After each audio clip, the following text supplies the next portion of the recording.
So our recording is going. I'll go ahead and have anybody who's not a panelist, if you'll turn off your webcam here, and we'll have the panel start introducing themselves. I will lead off just by saying, to those of you I haven't met, I'm Amber. I work for the foundation. I'm the Director of Communications and Alumni Engagement, and just super excited to be here.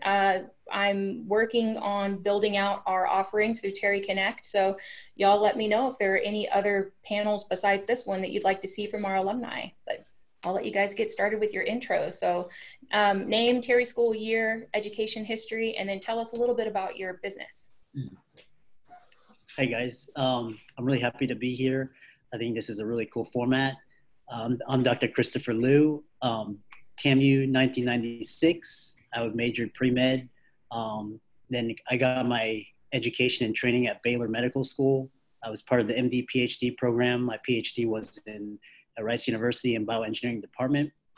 And during my education and training, I started a couple of side hustles, became a small business owner, primarily focused on real estate and stock investing, and did a little bit of options trading.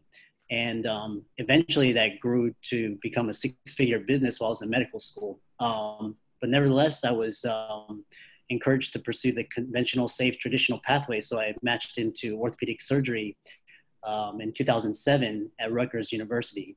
It really wasn't really fulfilling. So eventually I grew my company, became a millionaire in my mid-30s. Then I took a year off and really decided what I wanted for my life. And so in 2017, I launched my digital health consulting company. Last year pulled in high six-figure income. I work with hospitals in the information technology physicians. I'm also an advisor to an early AI healthcare startup. Preparing for my TEDx speech in October, 4 times Amazon author. I've written for Kevin MD, part of this Leveraging Growth Summit, and just launched my online course and private Facebook group. So I'm really happy to share my experiences and knowledge with you guys. Awesome. Hey guys, I'm Adam. I am also excited to chat with you guys today. So I got started with my first business with my twin brother, Tyler, who you'll see right down here. I think he's right down here for all of y'all. Up here on my screen. Back in college. So while we were in school, through the Terry Scholarship, we had some time on our hands to start our own business. So Tyler and I'll talk for both of us. We studied aerospace engineering in college and immediately used none of that. The first company we started was a company called TESPA, which is a collegiate esports organization. And for you guys who aren't familiar with esports, think about competitive video games being played in the same way that traditional sports are. So over the next few years, we grew that business, and eventually it was acquired by Blizzard Entertainment, which is a large video game publisher. So Tyler and I moved out to California, continued to grow that business. We grew it to the largest collegiate esports organization in the world, has 1,300 different universities represented within it right now. And we had a huge opportunity to build the Blizzard's esports business as well. So we did that for 6 years, and then last year decided to step away and start our next venture. So a couple of months ago, we announced our current business, which is called Rally Cry, also in the video game and esports space. But this time we are pursuing a much more traditional model in terms of how you would expect startups to be funded and managed. So Rally Cry is a company that's all about building esports for everyone. So we think that just like with traditional sports, from the time that you're 4 years old until the time that you're 104 years old, there should be ways to play with our friends. And we are huge believers in video games as a force for good and a way to connect us socially together. And we're trying to build a better world through video games. So that's us. Excited to chat with you guys today. All right. Hey guys, I'm Tyler. I'm not going to repeat all that, but suffice to say, I'm really excited to chat with you guys. Adam and I have worked together for the last, I guess, all of our lives actually. So there's a lot of shared history and shared experience there, but I'm excited to dig into the questions and talk a little bit more. Hi everyone, my name is Salma Mendez. I am a 2012 UTSA Terry Scholar. I have been out of school for 4 years, but everything started with my undergrad. So I studied international business and I had the opportunity to study abroad 5 different times through the Terry Foundation, through the Honors College, and just different programs and scholarships that I applied to. So over time, I went towards the safe path, even though I had this idea in the back of my head. So I did join Rackspace. It's a tech corporation in San Antonio, and I worked there for 2 years doing very business-oriented work, business operations work. But while I was there, I kind of realized that there was something else that I wanted to do with my life, and that if need be, I could go back to that type of work if, this didn't work out. So I decided to found Travel Guru Destinations. I basically provide travel consulting services to over 40 different countries that I've personally visited. So I use my extensive travel experience, and this is a mixture of study abroad, volunteer, just personal fun trips. And I apply the knowledge that I know to create custom itineraries for people, whether it's family vacations or honeymoons, weekend getaways, you name it. And basically, Travel Guru Destinations is a full-on remote company. So I'm a company of one. It's just me handling all my marketing and operations and finance and everything that goes along with owning a business. So I'm happy to share with you all that I can to help you and inspire you to do what it is that you want. And I forgot to mention, I did take a 1.5 years off to travel. So I was living in South America up until March, when I had to come home because of Corona.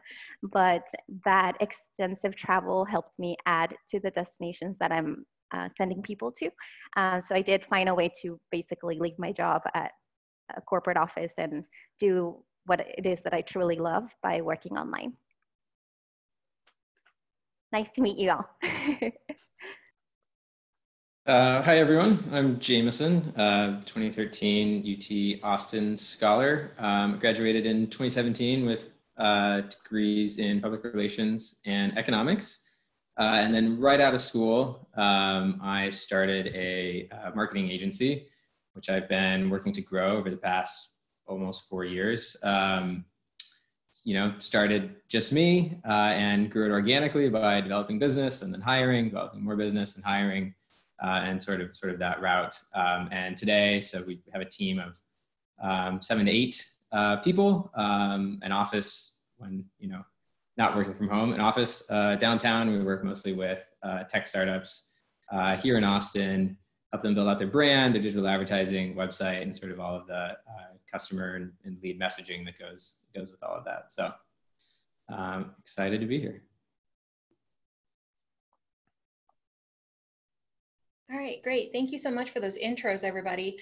I'd like to ask a couple of you how you decided on the direction that you took your businesses. And Jameson, actually, I want to jump back in and start with you. How did you make the decision, especially while you were still in college, to start a marketing agency? Yeah, so that makes it sound like I had a plan, which is sort of the opposite of the truth. Like, until spring of my senior year, I was working on building this business. I was applying to graduate school. I was applying to corporate jobs as well, and sort of completely undecided on which path I would go to, until at some point I had some traction with my business, and went to some of those grad school mixers for the programs that I got into, and everyone in those programs were just so passionate about graduate school, and I realized that was not me, and I would probably only be happy building my own thing, and so that's what led me down that path. As far as the actual direction of the business, sort of the same thing. I had a theory based on where there was demand, what types of services there was demand for in Austin. But I was largely wrong. I, had to learn, several, put together basically an offering and went out to try to sell it and got some traction, but not that much. And so refined it and probably pivoted like once a year until we found, the mix that provided like the most value for our clients, the best target customer, which, we honed in on this idea of a startup agency for startups, right? That we're like you, we're gonna use the same lean strategies and the best technology to, make a marketing program that is as efficient as possible. But that took a couple years of trial and error and not, working with and for the right people to sort of figure that out. But it's been a very fun journey. Cool. And so, Christopher, same question. How did you decide to take the direction that you've ultimately taken? Yeah, that's a great question. From an early age, I was always an entrepreneur, and that was a lot of experiences as a kid. I learned to never depend on anybody or one source of income. So the end goal for me was always time, quality of life, and the only way to do that was to have financial freedom and be financially successful. Medicine was the vehicle to get me there faster, but once I realized what I got myself into, I wasn't really using my talents and my skill sets. So and I saw a lot of disruption. For example, 9/11, financial crisis, 2008. That's when I launched my company, and I saw a lot of companies like Google, Netflix, Apple, Facebook, social media, all of that. So a lot of it was just because I grew up in the transition between the industrial and the information age, and so I was seeing a lot of like old way of doing and seeing things weren't really working, and a lot of people were getting laid off and people weren't able to find jobs. So I started to look a lot into like technology, learning how to use technology, how to automate, scale, and things like that. So great. So addressing the needs. I actually, Tyler and Adam, I'd like to know what's been your greatest challenge through the course of, setting up your various businesses and getting to where you guys are at right now? Yeah, really good question. I think in terms of challenges, there's challenges everywhere, right? So I look back over the last decade and each of the different stages of business that we've been growing, and I think there's very unique challenges for each of them. For me, I think the challenge at a large level is figuring out how to, I think for all of the businesses that we've been involved in, it's been very clear where the need is. But for us, esports and video games is a very competitive video games, a new market. No one's really cracked how to build a sustainable business. There's a lot of hype. There's a lot of people kind of looking at the market and saying, there's something here, there's something interesting.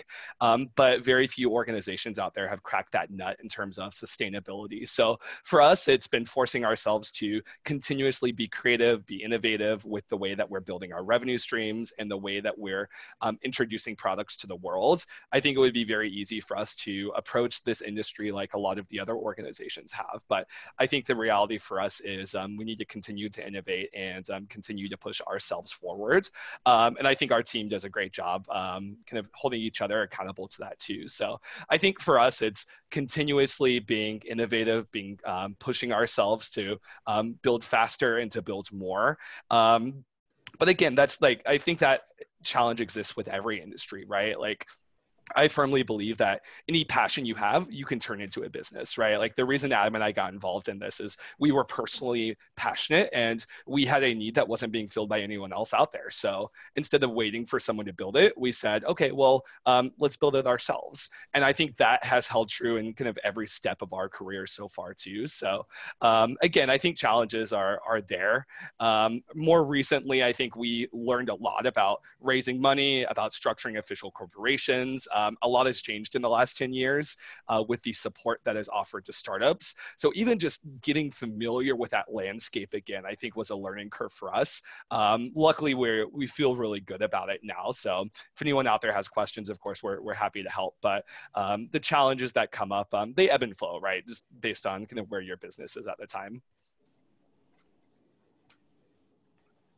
Yeah, that's great. And I agree with you, Tyler. I think another thing that I would say is a challenge for us has been figuring out where to focus. I think we look at an industry that's evolving very quickly, and we see so much opportunity out there, but we can't do it all. And I think Tyler and I are people who see crazy or come up with crazy ideas and see opportunities and say, great, we're going to do all of it. But we've had to be very diligent about making sure that we maintain focus on the areas that really matter and are really going to get us ahead in the long term. You know, if we had more hours in the day, I'd love to do everything, but we can't. And of course, you know, as we work with teams that are equally as passionate about what we're doing as us, one of the you know, the important things for everyone to keep in mind is making sure to stay focused on the priorities. And it's great to dream, and it's great to come up with crazy, outlandish ideas that we're all super passionate about making happen. But we have to, like I said, be pretty diligent about when we focus on what and how we sequence those things out. So that's been a thing that I think naturally we're always having to be a little bit aware of. And then Salma, same question. What do you feel like has been your greatest challenge? Definitely overcoming the fact that people have this mindset that travel agents are super old school, and you know, that's something like our parents used to do. I think honestly what I do is the mixture of travel blogging, being active on social media to inspire people, and then once I build a connection and help them see the value of my travel knowledge, then that's when I'm able to connect with them and have a business opportunity come out of it. So definitely the biggest challenge is just overcoming that status quo of just, you know, why would I need a travel agent? I can use Expedia, or I can do it myself. And I really emphasize on the fact that I offer personalized vacations and local advice from my personal experience, because I do think that's the one factor that makes all the difference. But that's one. And then another challenge is the fact that right now nobody can travel. So had I not planned for, I guess technically I didn't plan for it, right? Because I couldn't have even guessed that COVID would come around and I would have to come home from a year and a half traveling, and I have over 15 trips that I've had to cancel for people. So the challenge there is to be prepared for the unexpected. And I think that's really hard for any small business owner to do.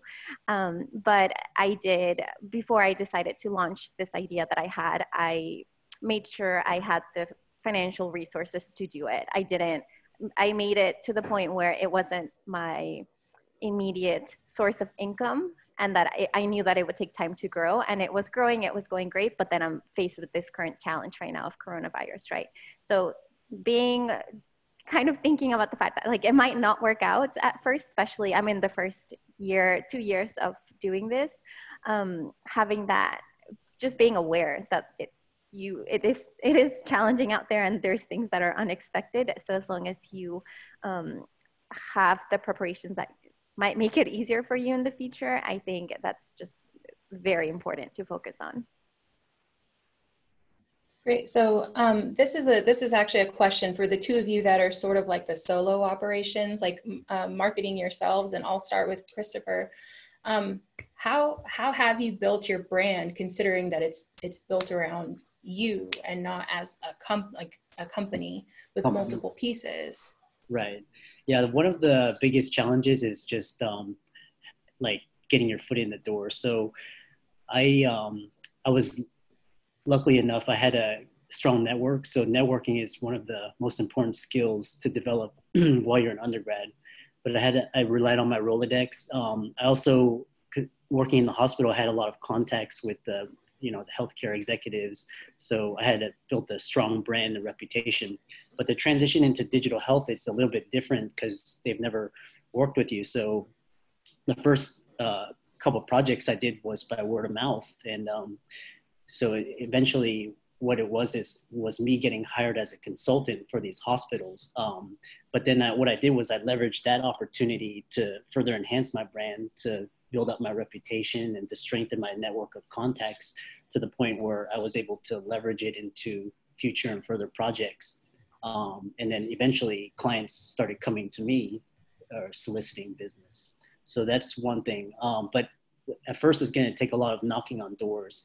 I do think that COVID crisis is enabling me to better network online. So through LinkedIn and Facebook and Instagram, I think the online networking skill is going to be very crucial in the decade coming ahead. So digital farming. I've also used a lot of platforms because just it's easier than making phone calls now. Now we have so many different medias to connect, social media, email, videos, pictures, just, I mean, you name it. You can just do all your networking from the, the comfort of your home. So that's how I did it. And then the next thing is a lot of like networking now is through word of mouth and referrals. So you can do that through either email, text messenger. So just think about how you can transition from relationship to online network relationship building. Okay. And then Salma, do you have anything to add there? Yeah, I totally second that. Word of mouth and then digital presence. So I won't repeat everything that Chris said. I agree 100%. But basically, when I was in my undergrad, word of mouth was how this came to be. People started learning that I was able to travel. I studied abroad. I spent a few months in different countries, and then they would come to me and ask me for advice for their upcoming trips or their upcoming study abroads. And it was something that I just generally loved. And I would meet with people like not random, but a friend of a friend or somebody that I wasn't really close with, but I always made myself very approachable. I just enjoy connecting with people and sharing what I can to help them out. So that was the reason why Travel Guru Destinations was even founded. I realized that people found value in our conversations. And since I studied business over time, I realized that it was something that I could further develop. And then I touched on my credibility. So I started with that travel blog and my website. I use WordPress. It's really easy to develop it. All the tools are there. I'm not a software engineer by any means or anything like that. But I used WordPress, built up my credibility, and then just started marketing myself like crazy on Facebook, Instagram, made some promotional YouTube videos of the places I would go and travel to with like my website information at the end. I reached out to different podcast series and see if anybody was interested in hearing my story. I went back and reached out to UTSA, where I graduated from, to see if the international office had any opportunities for me to help out. And at the end, it's just getting the word out of who I am and what I'm doing. And what I'm seeing now is that over 80% of my business comes from Instagram. And now it's people that at first it was people that I knew. It was friends of friends or like somebody's parents or somebody's cousin or their sister or blah, blah, blah. And now it's people that I have no idea who they are. So I just think it's great. I've seen that slow growth from just creating digital content and being consistent. So like my newsletter, my blogs, my posts, it takes time to build it up. And you do have to, in my case, I have to think on the creative side to get the information that I want out there. But I see so much value in digital content. So Jameson, Tyler, and Adam, even though y'all weren't necessarily marketing yourselves as like individuals, there's still some element of that, especially when you were getting things started. So do y'all have anything to add in terms of like building a brand or building yourself while building your business? Yeah, so I think for us, especially when we first started, we were essentially self-funding our entire business, kind of bootstrapping it from the ground up. And marketing was incredibly important to us. And one of the things that we did is we invested a lot in networking within our industry, networking outside of our industry, going out, making friends, helping people, giving people favors, and really just starting to slowly tap into that network as we needed to get the word out. I remember in college, Tyler and I, one of the first major things that we did with our business in college was that we hosted a huge esports event. We flew in 40 players that were, professionals, influencers from around the world. And we had none of those relationships to begin with. So we went out to events, we networked with team managers, we met, the celebrities of the gaming world, and slowly built our credibility through that. I think flash forward today, I think we're very lucky in terms of the level of support that we have.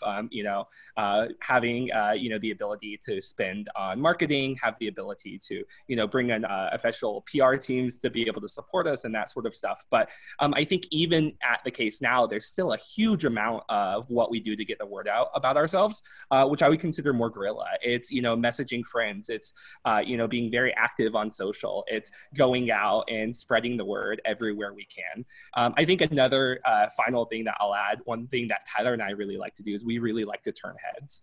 We really like to do things that are notable, that people will talk about. And we think that the conversation that happens through that is incredibly beneficial for building our brand. So for example, as we were with TESPA previously, one of the things we decided to do was to put video games on ESPN for the first time. And at that point, it was completely unheard of. Today, it happens all the time. But what we generated was conversation. We had, half of the population that said, wow, what is this? There's no ball, this isn't a sport, get it off my tube.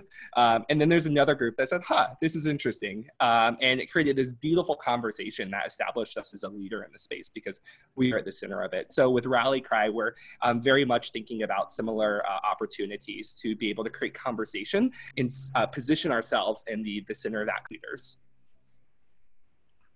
Yeah, and the only thing I would add, I think, is kind of along the first point Adam said. I think it's really important to build advocates, right? This is something that I think has applicability across all industries. But as you're building your business, it's not just about you tooting your own horn. Building your brand is super important. But someone else coming to you and say, hey, those guys know what they're doing, or hey, this business is this is a great concept. Like that's worth so much more. So how do you build advocates across the industry? How do you work with influencers in your industry and showcase your value to them such that they're that much more supportive of your business? I think that's a really important piece too. In general, I think for startups, you almost have to fake it till you make it, right? There's this concept, especially in the industry we're in, because it's a very new industry. There's a lot of groups that rise, not because they have the best product or because they have the best team. It's because they say they have the best product and they say they have the best team. So a lot of times it's not necessarily what you're doing, it's how big you look. And then that opens so many doors for you. It's always been this love-hate relationship in my mind between like the reality of that versus like the value of the business that you're building. But I think it's a reality that we all have to be aware of, right? So when you're starting, it's how do you build your brand and how do you fake it till you make it, right? How do you speak aspirationally about yourself and about what you're building? And I think that opens enough doors to help you get there, right? So that's another kind of tidbit, I guess I would add to the question. Awesome. So Jameson, I'm going to let you weigh in, and I'm seeing people's questions in the chat. So I'm definitely going to get to those, I promise. I was just going to say, I would echo so much of what Tyler just said when you asked this question. I started making a couple of notes I had here, going out to the network to build these advocacy type relationships. And then below that, I had written fake it. And then Tyler covered most of that. But I would just say I had this crazy idea I'm going to start an agency, and sort of some of the, initial things I put in place that ended up having a long-term value is I wrote this manifesto and I threw it up on a website and it looked pretty nice. That was basically the whole company, right? This one sort of bold definition of who we were. And of course it was just me at the time. And then I, went through my contact list and sort of just booked lunches and coffee dates with everyone that I thought could, be useful in any way. And those, most of those relationships, I remember 1 week of, where I had some goal, I was going to, meet with 10 people or something this week. And a handful, 3 of those meetings that I had 4 years ago are still very valuable relationships to this day that are, lots of business has come through on. And the second big part of that though, is just this sort of, I don't know what you call it, being confident enough in a way to fake it and stick to it, right? Like, that, oh yeah, I'm doing this. I am starting this agency. We're hiring, like, and here are all the ways that we're going to be different. Can you help me? But of course, when, the first time you say that, right, you're just like a person with an idea. So belief in that idea, getting other people to believe in it and help connect you to the right people that can make it happen. And I say is sort of the path to success. Awesome. So we got a question in the chat from Sarah that I actually want to combine with one of the questions that was sent ahead of time when people registered. So it's a two-parter, and I'll just let whoever wants to jump in first can. So what do you wish you'd known when you first started your business is part one. And part two, did you ever have a fear of failure when starting, and how did you overcome that? I'll answer.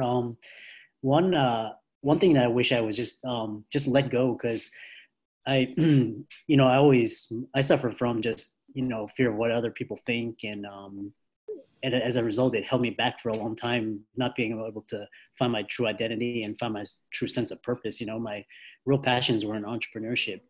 The other thing is the educational system prepares all of us for being wage earners. It doesn't really teach us how to become investors or entrepreneurs. So the mechanism of value exchange is totally different, because wage earners, you're getting a paycheck for your time, whereas the investor entrepreneur, you're looking for value, creating value, like all the panelists said. And sometimes you don't even get paid till decades later. Sometimes not at all. So the failure rate is really high, but your success rate, the margins, if you make it as an entrepreneur and investor, are really much greater than working for someone else. So that's one thing, difference between academic and real world success. The other thing is that good grades and academic success don't correlate with real world success. So they get you in the door, but all of these different soft skills that we're talking about, like networking and brand building and promotion, marketing and sales, those are what will, and also success with relationships, that's what will make you successful in real life. Because in the end, success is all about relationships. People want to do business with people they know, like, and trust. So, and just not needing to do everything yourself, because as physicians, we're taught to, not ask for any help, just do everything yourself, but that's not really a good return on your time. So how to outsource, leverage, delegate certain tasks so that you can focus more on the big picture, grander scheme leadership type stuff. So. Yeah, great points there. I think one of the things I like to tell people when they're just starting is to just do it, right? Like, I look back to some of the best hires I've made over my career so far, and the people who always outperform are the ones who have had the initiative to take an idea from the idea phase to the actual execution and implementation phase on their own, right? And it doesn't have to be crazy. It can be starting a student organization. It can be starting a volunteer effort. But the act of having an idea, of launching that idea and trying to grow that idea gives you so much valuable experience. I think it's unbeatable. And the folks who have initiative to do that, it may not work. It may not always work, and that's okay, right? It's about the experience you gain. I think regarding the failure question, to me, building a business it's about failure. Anyone who thinks they have all the answers is lying to you. And if they do have all the answers, they've waited too long and the market has moved around them, so it's not going to work anyways. To me, it's about how do you embrace failure in a way that allows you to learn from your mistakes, pivot quickly, and adapt to the market. And that's something that I think we believe really strongly in, right? We think we have some answers when we start this business. We know where the opportunity is, we think, and we think we know how to get there, but every single day things change, and we can't control how the world changes. We can't control how the market changes. What we have to do is make sure that we are moving quickly enough to be able to adapt to those changes and fold those lessons learned into our core business. And I think that's something that it's uncomfortable at first. It's uncomfortable to admit that you don't have all the answers, but the sooner you do that, the more successful your business will be. It means you'll be asking for advice from mentors a lot more. It means you'll be listening really intently to all of the feedback around you. It means you'll be paying attention to what other businesses and competitors are doing in your space too. But to say you all have all the answers, I think is one of the worst things that you can do when starting a business. So my perspective is you have to embrace it. You can't be afraid of it. That's part of doing business. There's many big companies, many very well-respected companies that have failed in very spectacular, visible ways, right? But people don't remember that failure. People remember what the product is today. They remember the experience and the feeling that it gives them when they interact with it. So it's not about step one, right? It's about what you're building over time. And if fear of failure early stops you from getting to the long tail, you'll never realize the success there. So I think that's been our perspective on failure. And it's something we believe really strongly in and try to instill with a lot of our team also. So we got a lot of questions that were pretty similar in that they address time management. So I want to take things back to when you guys, were all first getting started. What did the time management look like between maybe existing commitments you had and then this idea that you were trying to put together in terms of starting your business? And I know that looked different for everybody, but we saw that a couple of different iterations whenever people registered. Just how did you balance your time? Yeah, it's a good question. I think for us, or at least for me starting out, when we started out, building our first business was fun, right? It was the thing that I wanted to spend every single waking hour doing. I remember sitting in class many times, answering emails from partners or reaching out to people, trying to pay attention to the lesson while still making sure I didn't miss important deadlines for our business, which seems crazy, right? And it sounds irresponsible. But I think the key for me is with time management is you have to enjoy it. If you're getting into a business that you think of as a job, that you think of as, okay, I have to do this and this and this, and then maybe there will be some payoff I'm chasing, it's not worth it. You have to love it so much that you're willing to pour in the hours and have it not feel like work, but have it feel like fun. For us, every accomplishment was a new adventure. Every goal was going out and trying to accomplish something new. And it was fun, right? It was us looking at each other saying like, hey, here's this crazy idea. Do you think we can do it? Okay, let's go see. Let's go try it. And with that attitude, I think I think that you can succeed because you're not. It doesn't feel like a job, right? So I think for me, time management is, of course, you have to balance everything. You can't do that forever. If you do that forever, you're going to burn out. So I think it's important to take a step back regularly, look at what you're doing, realize when maybe you're going too far or too deep, and introduce that balance back into your life. But I don't think there's a silver bullet, but I would say that what I would look at immediately is, are you enjoying it? Is it fun for you? And if it's not, then I don't think you're ever going to be able to solve the time management issue. And so, Salma, actually, I want to direct that question at you, since I know you were in corporate while you were trying to transition into what you're doing now. But Roxy had actually asked a question earlier about how you balance your time now that you are full-time doing Travel Guru. So can you talk about it from both sides for a couple minutes? Just what did that look like when you were trying to make the jump? And then what does it look like for you now that that is your sole focus? Yeah, no, great questions. Thank you. So yes, my 8-to-5 job was a full workload. So it did basically creating Travel Guru destinations was a year-long process. So it took a few months to get my website up and running. It took a few months to get my ideas on paper and figure out the different venues that I wanted to do for marketing. And it took probably half a year to actually get started with my first clients, my first official clients, like somebody that I actually charged. So in my scenario, my success is measured by happy clients and then the number of clients that I get.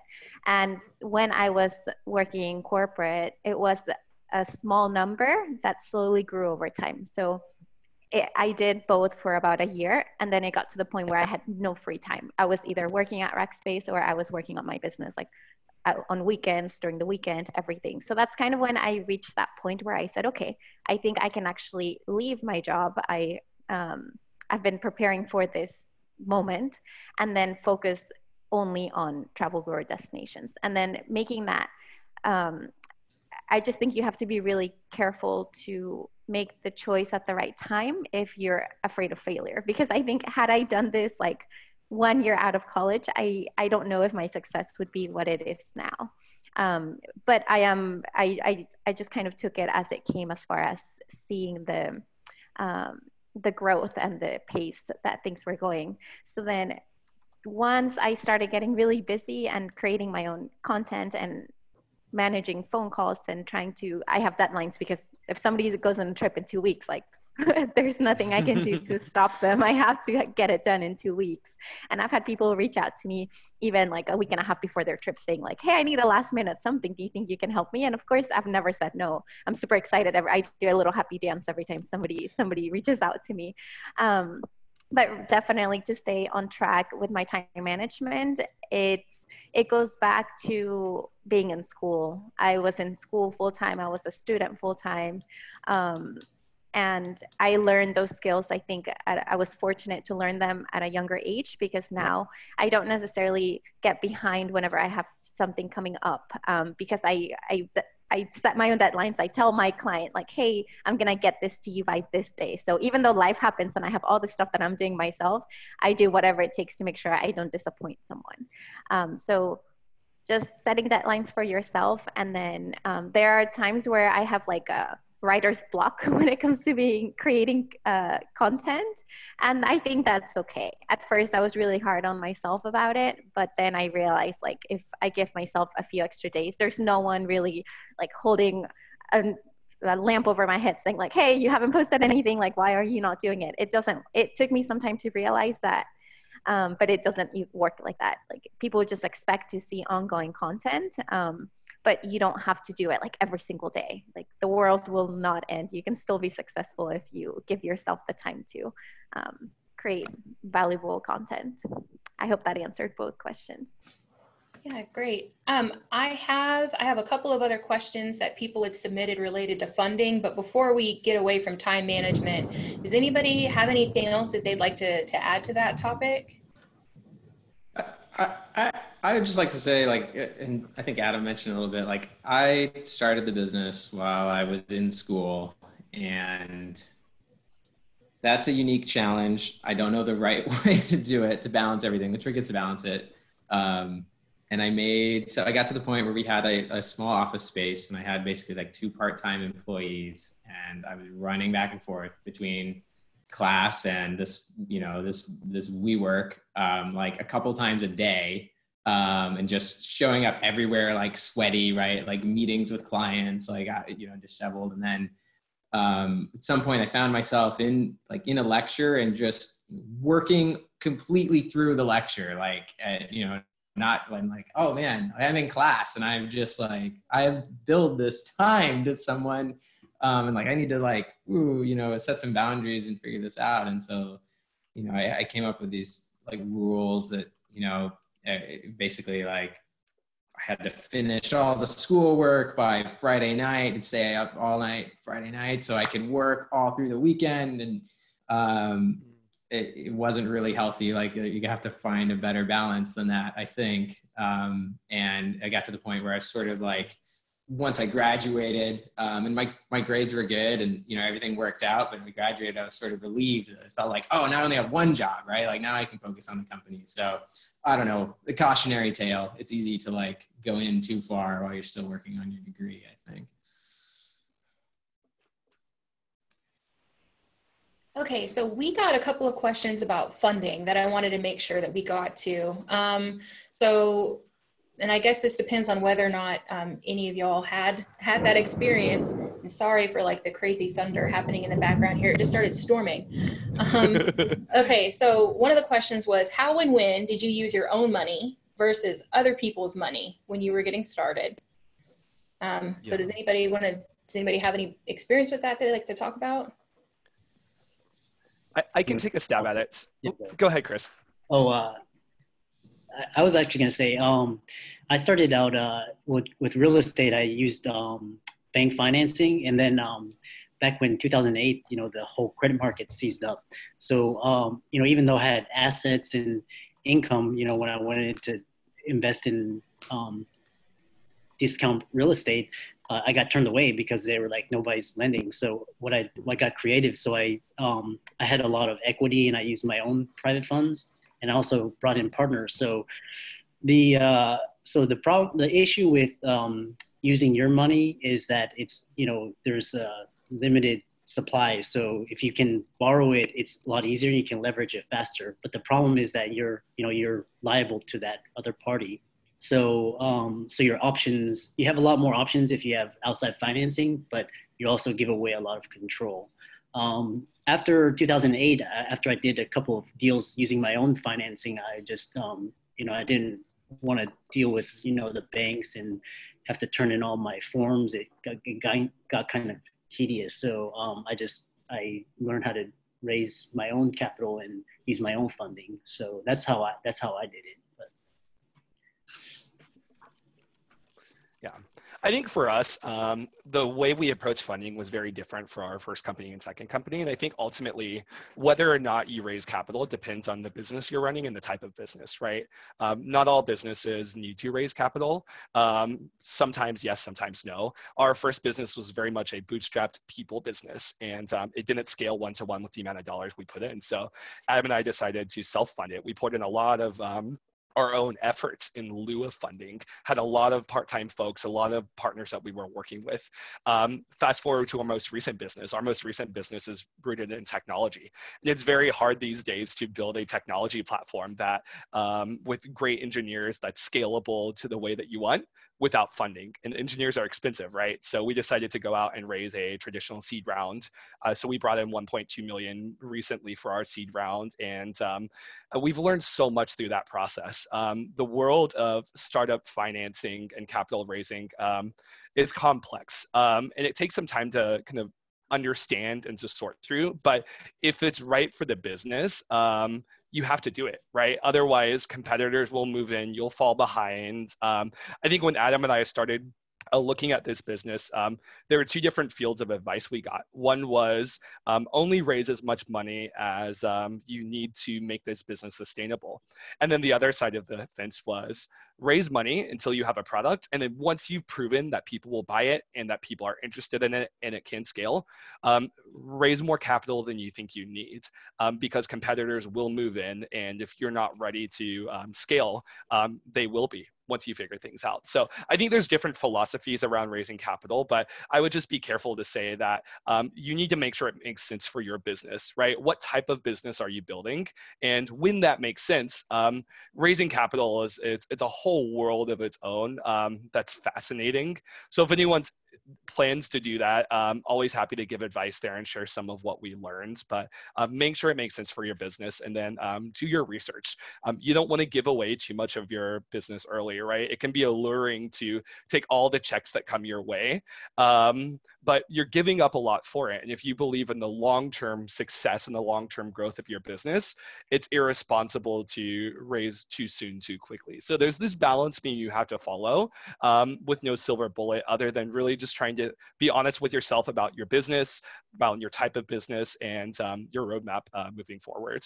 Yeah, one thing I would add to that, Tyler, is we see taking investment capital as an incredible responsibility. When we're taking somebody's money, we're making a promise, right? We're putting our names on the line saying we will be successful. And we see it as we have no choice but to be successful. So I think regardless of if it's right for your industry or the type of work you're doing in the business, I would say you also have to believe in it, right? And I think Tyler and I, before we launched Rally Cry, we spent almost a year diving into the industry. Really, I think we understood it really well because we were in it for the past 9 years, but really trying to figure out what is the angle here? What is the business model that we believe in? And it took a lot of effort. It took a lot of building ideas, scrapping ideas, throwing things against the wall.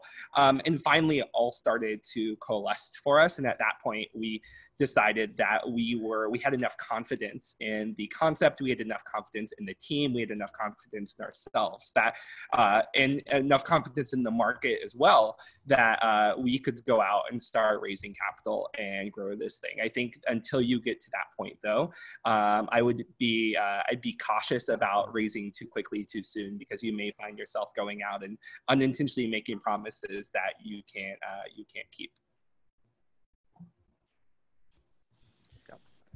I'd like to add on to this one too. So I think what Tyler and Adam were saying is very. Go ahead.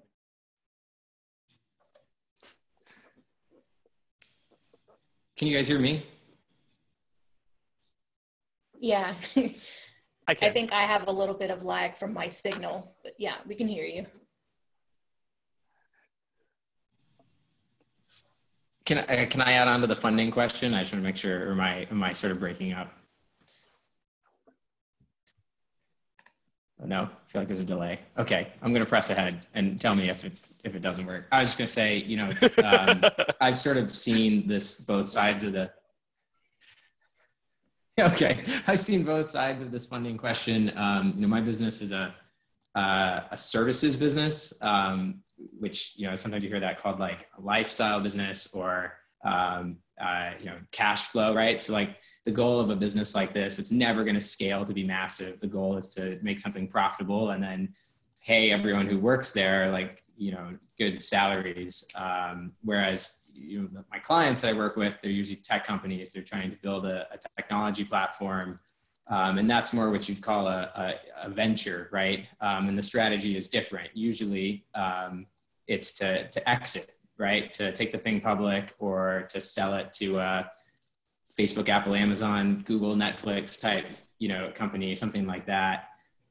So it's, you know, it's about what type of business is it? What is your goal, right? Do you want to run this thing for the rest of your life? Do you want to draw, like, you know, just take a cash draw of it off of an owner? Or is this like truly a massive market opportunity? And then that's sort of like the playbook that Tyler and Adam are talking about. Like when there's a venture, there's, you know, there's a playbook for doing this, which is like prototype, small, measure product market fit and test different prototypes. And then once you find that product market fit, it's like pile on cash as fast as you can to get a hold on the market, even if you lose a ton of money, because your goal isn't to make a profitable business, it's to make an exit. So it's sort of like evaluating that. And it's a really like complex decision, but I think, you know, is this, you know, a business that you're going to flip, or is this like the life, you know, that you want to live and you're passionate about, would be my question. I'll add super quickly. I know we're running low on time. It doesn't have to be all these scary words about funding and capital and all that. In my case, it depends what kind of business you want, right? But in my case, it was a very low startup cost, especially since I'm doing everything remotely. So that's kind of one of the things that encouraged me to just go for it. I didn't have, I mean, yes, I had a lot to lose because I left my job, but at the same time, I did see that there was growth and potential for growth. So my small startup investment for my own personal funding, it eventually led to, you know, a happy financial sheet. So just don't be intimidated, or think of creative ways to start with a low cost if it's something that you are able. Great. Okay, so I have a question that I want to make sure I ask from Quentin, and then I had a really great one from Casey that I wanted to make sure I got to all of the panelists. Do any of you guys have a hard stop at the end of the hour, though? Okay, we'll try not to go too far over, but I wanted to make sure we got to a couple of these questions. So Quentin, I'm going to modify your question a little bit, but it's related to technology and how it helps you all operate your businesses. So what technology tools are you using to help you keep track of things like finances or relationship management? And do you have maybe some selection tips for people as well?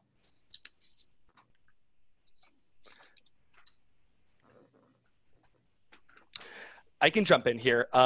Technology is, I alluded to this earlier, but the way that startups are supported from a technology level has grown so much in the last couple of years. And there are, I would say, anything that you think you could solve with technology, there are solutions out there for. One of our philosophies is the solution doesn't have to be crazy complex, right? Like we have a number of different solutions we use for different aspects of our business. I saw on the question, there were a couple of specific things mentioned. One was payroll. For payroll, we use a service called Gusto.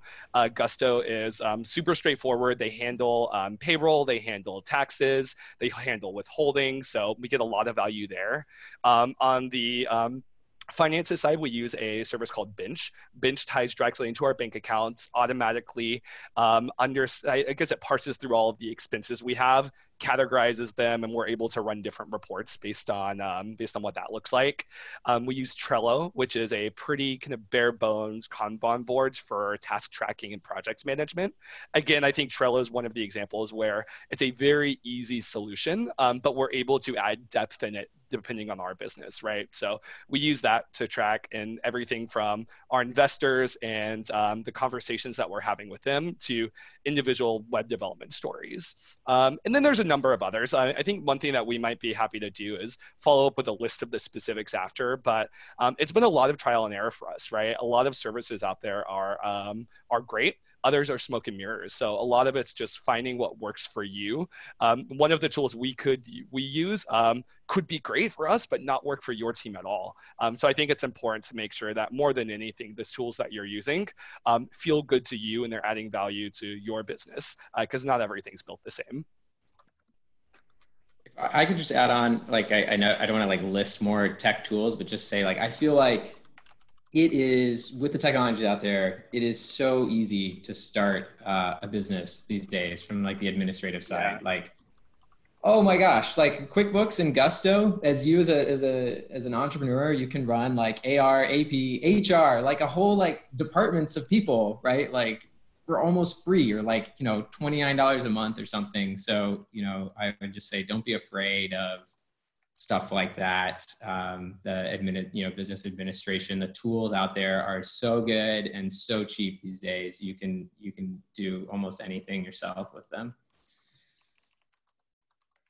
Yeah, it's amazing. I use all the platforms I use are just almost like transactional. So I use like Airbnb to list my rooms. I work a lot with like Square and PayPal and Stripe, so I don't really have to pay like for credit card readers or anything. It's just online, and then you can send invoices and things like that. So there's, like everybody said, there's so many different cheap and affordable, like really simple, easy solutions. So, and it's going to get even better as we go along. So. Great. Okay, I had a question here from Casey. She wanted to know, where does everyone turn for inspiration and or support? Are there any recommended websites, social media pages, books, podcasts, etc., that you find would be helpful for an aspiring business owner? Like any favorites on your playlist right now?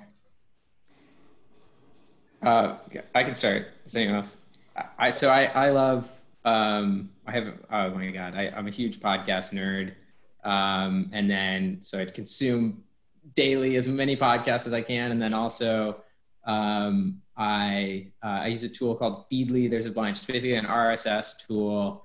And I set up special alerts for all of the basically industries and keywords that I'm interested in. And then I'd say the last one is like Medium, which is more of like independent side of journalism, just people, writing, and there's like really rich sort of startup business hustle, productivity communities on Medium as well. So yeah, this would be my picks. It's called Jameson, Feedly. is Feedly Feedly? Can you pop it in the chat? Yeah. Oh, let's see. I'll put it in the chat. Awesome. Thank you. If you need inspiration, I'm really big into like personal development. So I follow like Tony Robbins a lot. There's so many different, it's just who you get it from. Most of the time I try to self-inspire myself, but I just, like, what I do is, in terms of like the first thing I do when I wake up is I'm listening to like something positive, inspirational, and I like feed my mind with like an hour of like education that I can like use for that day. And then throughout the day, like lunchtime or like when you're working out or break time, I have Audible running. So like podcasts or any books, things like that. And I'm always like, so it's almost like training my mind to seek information and look for new ideas and opportunities and things like that. So if you can build in those things, and I mean, there's so many influences out there. I mean, you just pick one. I think you stick to them, you'll be fine. So, but just like I said, there's just so much abundance. Like 20 years ago, you didn't have this. You had to go to a physical book, or you had to go to a class or a seminar to get this. But now you can get it like from your in your hand. So that's how powerful things are. So Quentin just asked everyone, what's your favorite book? Do we have any recommendations? Ooh, that's a hard one. one. I'm going to plug a book called. If you're looking for.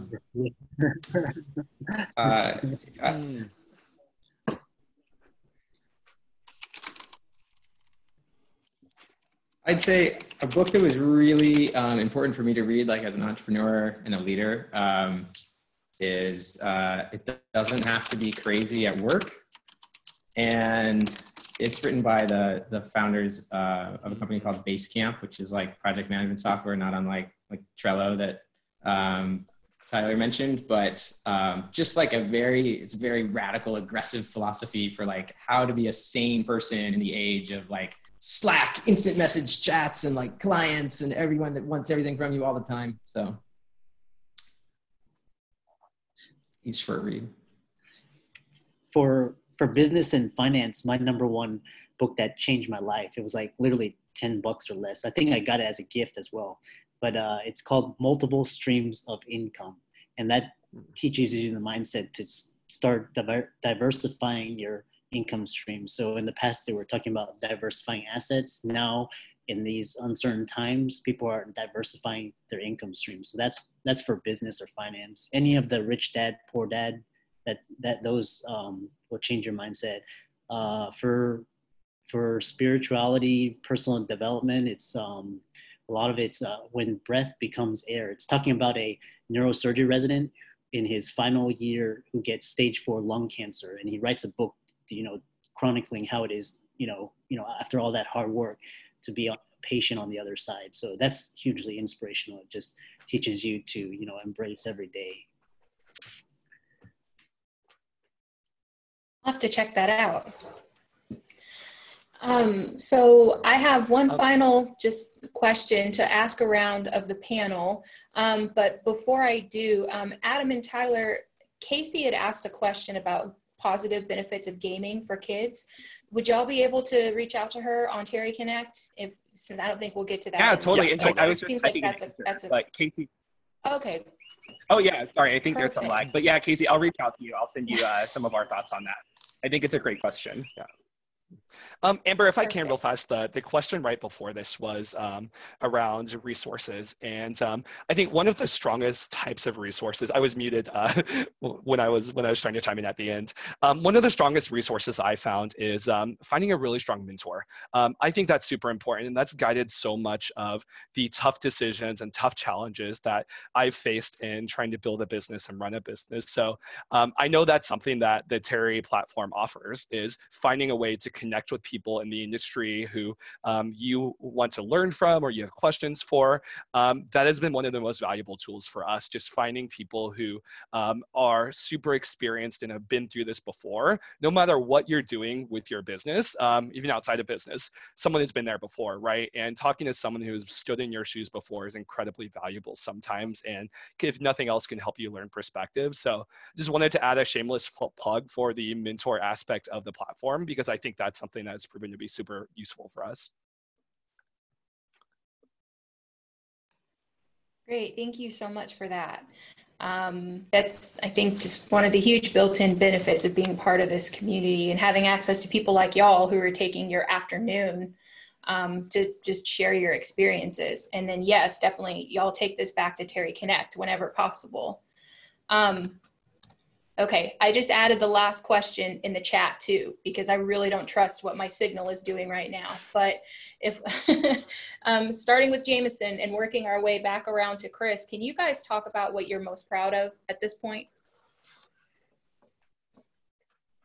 So I'm not sure the the spirit of the question might be like bigger than just like our business, but I'm thinking about my business in particular. I would say one of the like biggest challenges that I had is, I mean, gosh, like hiring is so hard, and I had no experience in it. And it was sort of like, okay, now build a team. And I was not equipped with any of the skills to do that. And I made some mistakes and learned along the way. But like the value of my business, we don't have proprietary technology. We're just essentially a team of people, and an argument that like we're a better marketing team than you're going to find elsewhere.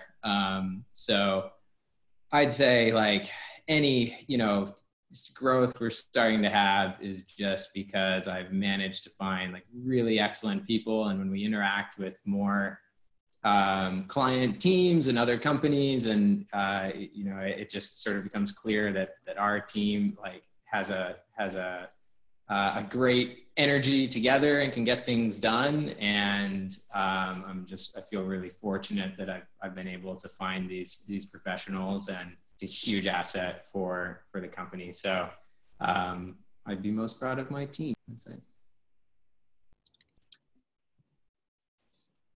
So I would say I'm really proud of the fact that I've traveled to over 40 different countries, and I'm a Terry scholar, so that just kind of tells you my financial background.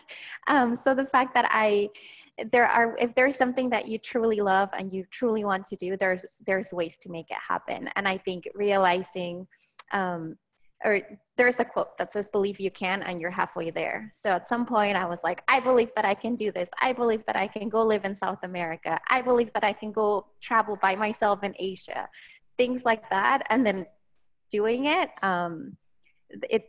it's a very fulfilling thing, regardless of my business, just as a person. The fact that you're able to say like, wow, I said I was going to do this 3 years ago, and I'm looking back and I did it. It's really exciting. So I would say I'm proud of that, and I look forward to continue to reaching other goals, right? I don't plan on just stopping here and becoming stagnant. So just ongoing progress and personal achievements are important.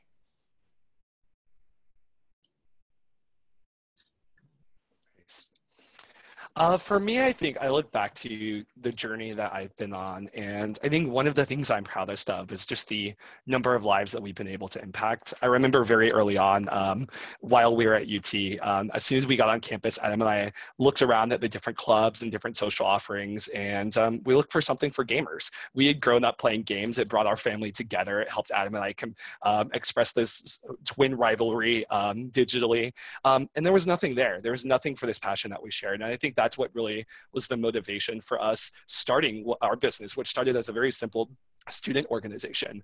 And I remember back in 2010, one of our very first meetings, standing at the door and watching people slink in, kind of looking over their shoulder and asking like, hey, is this where the gamers are? They were almost embarrassed to say it. They were not proud of this thing that they loved. And I think that's one of the things that pushed us and motivated us to make it acceptable, right? Bring this community together for all the benefits that it has. And I think we've been really lucky in being able to build a home for folks who love video games, but that's not the reason they stay, right? They stay because of the social network and the community that in some cases they never had before. So I look back to the thing that I'm most proud of, and I think it's connecting people over their shared passions and giving them a safe place to celebrate these things they love and meet other people, build lifelong friendships, and really make that a pillar of their life in a way that they don't have to be ashamed of. And I think the world's come a long way in the last 10 years. And gaming is cooler now than it was back then, but still I think there's people in every walk of life who aren't able to express their kind of visible love for a thing that they hold dearly. And I think that's really important for us to think about as we grow. Yeah, so mine is very similar to Tyler's. I am incredibly proud of the impact that we've been able to make on people's lives. I've had people randomly email us you know, sharing their stories about how they never fit in and they were new to school and didn't really have a group of friends, and were able to find this community and suddenly felt like they could be proud of the things that they loved. And I think there's, you know, very few things that are as important as being able to be proud of the things that really fulfill you. I know we've had people meet and form lifelong friendships. We've had people meet their future spouses and go on and get married through what we've done. And it's just incredible to see. One of my favorite stories is in 2016, we hosted a program called Heroes of the Dorm. And we decided, 2015, we hosted it for the first time. In 2016, we decided that we wanted to film a documentary about it following the journey. And Heroes of the Dorm was essentially, it was a tournament where colleges would create teams and they would all play against each other in a March Madness style bracket over the course of several weeks. And one of the teams that we ended up following, there was a guy from ASU, Arizona State. His name was Mike Udall. And he had this incredible story. His family was, you know, very religious and didn't approve of video games. So he would go to friends' houses. He would sneak in on campus, and he was never able to be proud of the thing that gave him so much fulfillment. And through this competition, he was able to connect with his family. His family came and was able to understand finally what it was and why he loved this so much. And he was able to form this connection. And there was, you know, before this competition, there was a rift in his family. He was no longer talking to his mother. It was really bad, but by the end, they had reconnected. And we had essentially helped to mend those family dynamics. And that's just one story, you know, out of the thousands that we've heard, but it's those sorts of things that keeps us and keeps me so eager to do what we're doing. At the end of the day, it's not really about the business. The business is a vehicle for bringing people together and helping people have better lives.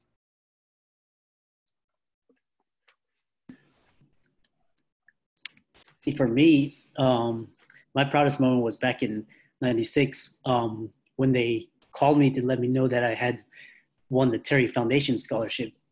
So I remember, like, I hopped on a bus to go to downtown Houston, and I'm in front of this big boardroom, and I was lucky to interview with Howard and Miss Terry, and actually got to meet them before they passed away. So I'm just proud of. I never thought my journey would take me from Terry all the way now. And never just really, I never in 1,000 would have imagined my journey and my career turn out the way it is. But and then that was and just how it's grown and how we've been able to impact the future, how we've been able to give back.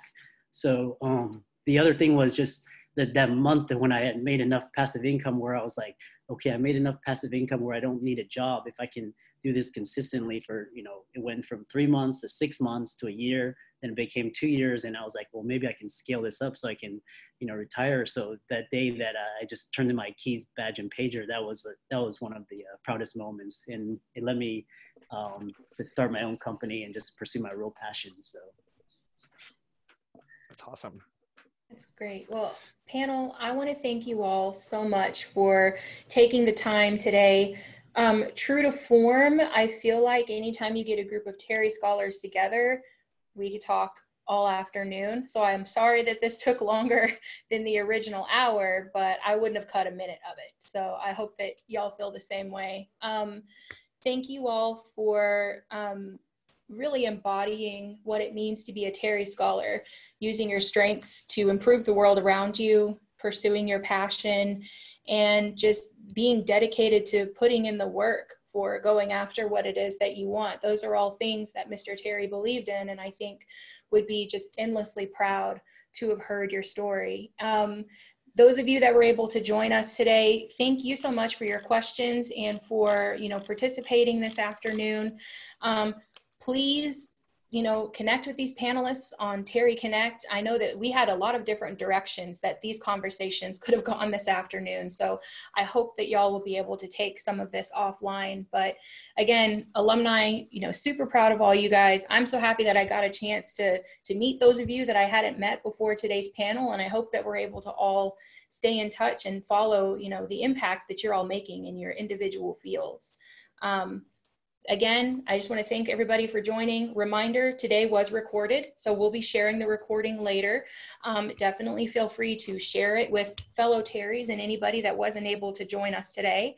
And if you have suggestions or questions for other similar sessions to this one, put them in that virtual content group in Terry Connect, and let's get some conversations going. I'd love to make more things like this happen. So once again, panel, thank you guys so much. Enjoy the rest of your Friday, and I hope everybody has a great weekend ahead of them. Thank you so Thank much, you, Amber. Amber. You guys. Bye, everyone. Take care. Good luck. Thank you. So Amber, actually, I have one tidbit for you that I wasn't able to share before, Sure. but just because it was interesting. So Yeah. that tournament that Adam talked about, we were actually inspired by all of the work of the Terry Foundation. And as a prize for that tournament, we offered full scholarships for the winning team's college career. And that's something that we continue for the next 4 years, which was awesome. So it's a small token, obviously, in the grand scheme of things. But I wanted to be able to tell you that because I've never had the opportunity to share why we actually selected that as the prize pool. That's so cool. That's really interesting. That's great to hear. I'll have to make sure that story gets back to Yvonne and Rhett when I share about today's panel with them. That's awesome. That's awesome. Yeah. Yeah. In fact, with TESPA, I think over time, I'm actually just going to check what the total was. We have given out or offered 3.3 million in scholarships over the last with TESPA, I'd say 7 years. So super cool. Definitely inspired by the Terry Foundation. And we hear those kinds of stories all the time about scholars starting wherever they can, but having felt the benefit themselves and then turning around and creating those opportunities for others. So again, that is y'all being the embodiment of the Terry's mission and vision. So that's so amazing to hear. And such an impressive number too. That's amazing. Hopefully it continues to grow.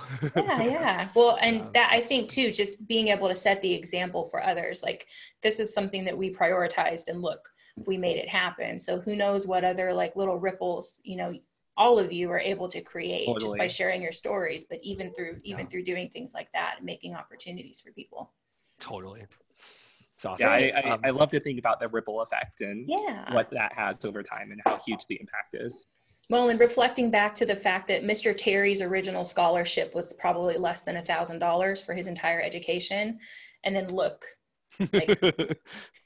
where the foundation is, look at everybody who's been touched by the foundation, other foundations that were inspired by this one to go and do, similar work. So it doesn't take much to get something started, but what a worthwhile investment UT made in him all those years ago. Yeah, totally. Totally. Awesome. Thank you so much for organizing, Amber. We really appreciate it. And really enjoyed this. All right. Thanks, guys. Y'all have a great weekend. You too. Take care. Thank you, guys. Bye. Good talking Bye, with you. everyone.